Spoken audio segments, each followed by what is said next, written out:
how do you feel about fatherhood? If you could start off with your experience with your father, or in your experience being a father.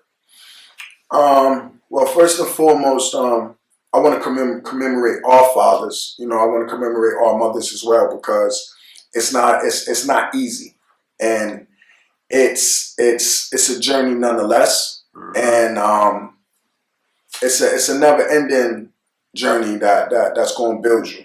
That's but right. With that being said, like when it comes to my pops, I love him to death. You know what I mean? He's definitely a great influence in my life today.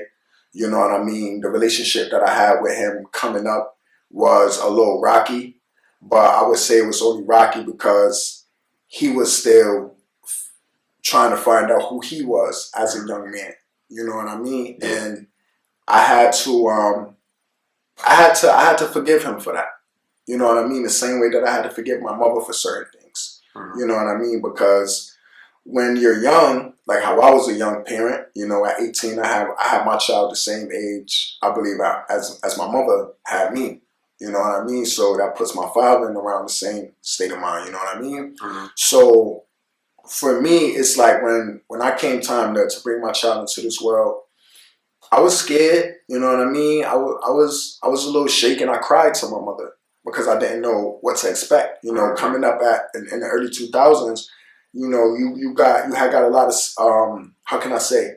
You had got a lot of bullshit thrown at you for being a young parent, and the stigma for having kids at a young age. It's like, oh, your life over. You're not going to be able to do anything. You feel what I'm saying? And I was scared, but I wasn't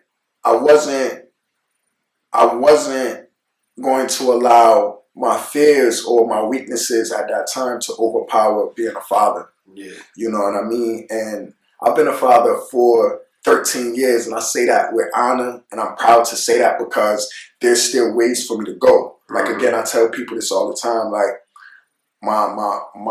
I watch my children grow, and they've also watched me grow.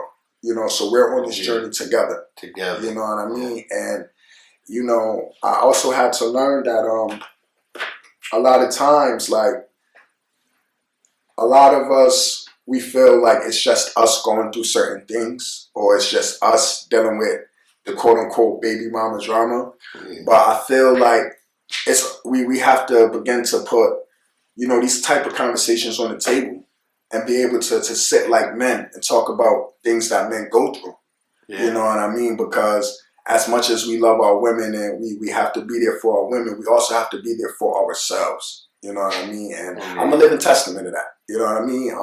Shout out to, like, again, all the single moms, all the strong mothers, all the single fathers out there, and everyone that's even in communion. You know what I mean? Just love yourself and just continue to love your family, because these kids, they need us, because we was those kids at one point in time. You know? That's a